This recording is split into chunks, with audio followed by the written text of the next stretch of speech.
All right, hello and welcome to the Ohio DOT's training for its Multimodal Design Guide, or the MDG as we call it. This video is the first module of a 13-part training series that will span the entirety of the guide. In this video, we'll focus on Chapter 1, the introduction of the MDG. The training overview for this module is that this will be a self-guided course that contains roughly 30 to 45-minute modules discussing the content of each chapter in ODOT's MDG. Over the course of these modules, you'll learn about context-sensitive design, design principles that affect pedestrian and bicyclist comfort, safety, and accessibility, and multimodal design considerations that can be applied to projects throughout the state. The presented material will generally remain high level for this 101 level training series, with the goal of orienting you to the content in this guide. My name is Jeremy Charzan of Tool Design. I served as the consultant project manager for the guide, and I'll be walking you through Chapter 1 of the MDG. I'll focus on the main topics shown on the screen: the purpose of the guide, relationships to other guides, interim approvals, design value terminology, and some basic definitions in the guide. Section 101 of the guide focuses on the purpose. The MDG is intended to be a comprehensive state of the practice design guide that will help you to further ODOT's vision, mission, and goals related to walking and bicycling. The MDG has three core things that it's achieving. It advances the department's overall mission of improving safety across the state. It aligns with ODOT's statewide bicycle and pedestrian plan's vision that walking and biking will be a safe, convenient, and accessible transportation option for everyone. And it supports the Strategic Highway Safety Plan's goal of achieving 0 deaths on Ohio's roadways. In section 1.2, we talk about the relationship of the MDG to other standards and guides that are used throughout the state. The MDG's primary function within ODOT's family of manuals and design standards is to update and consolidate content related to bicycle and pedestrian facility design guidance. The guide also takes into account a broader framework of national design guidance that informs pedestrian and bicycle projects, including relevant guidance from AASHTO, NACTO, Federal Highway, ITE, NCHRP reports, as well as ADA and PROAG.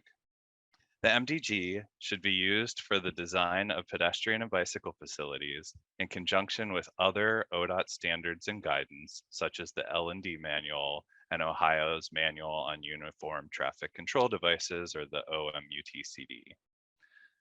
The MDG is not intended to supersede the need for the application of sound principles by knowledgeable design or traffic engineering professionals.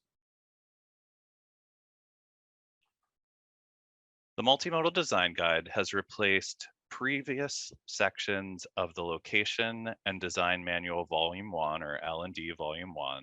So designers that previously looked at Section 306 of the L&D could find similar and updated information in Chapter 4 of the Multimodal Design Guide.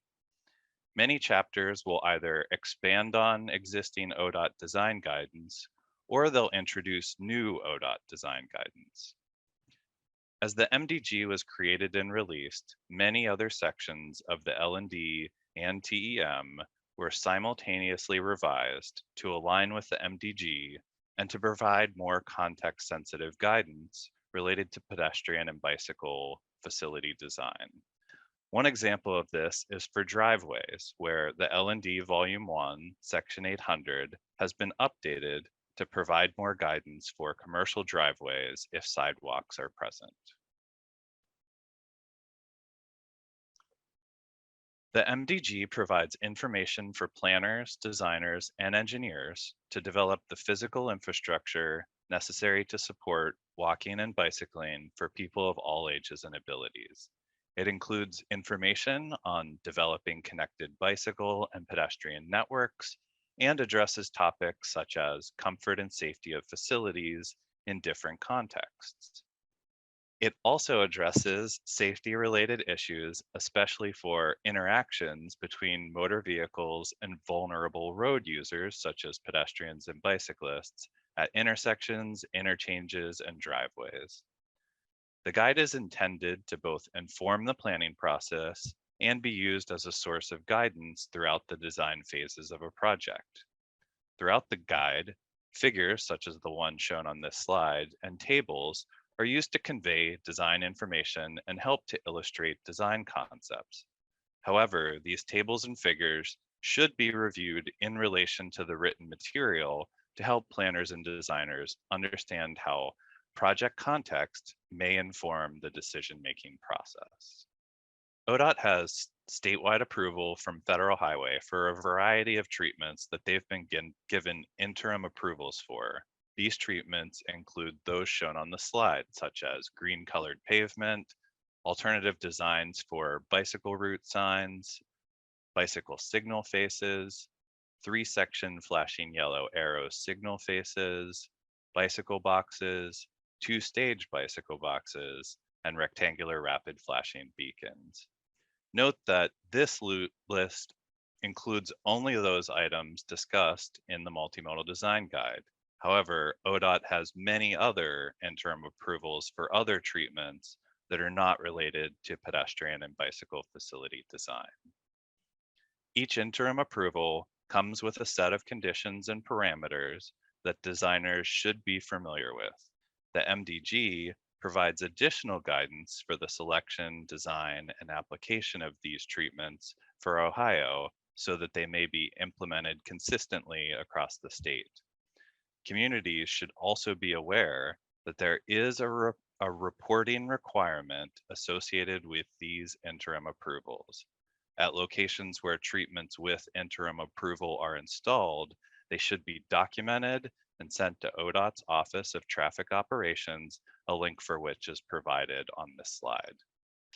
Because these treatments are not included in the Ohio MUTCD, but do have interim approval, the treatments are flagged throughout the guide with gray boxes around the relevant text. Figures that include interim treatments include notes such as those shown on the slide. So for example, a green colored 2-stage turn box relies on both the green colored pavement interim approval and the 2-stage turn box interim approval.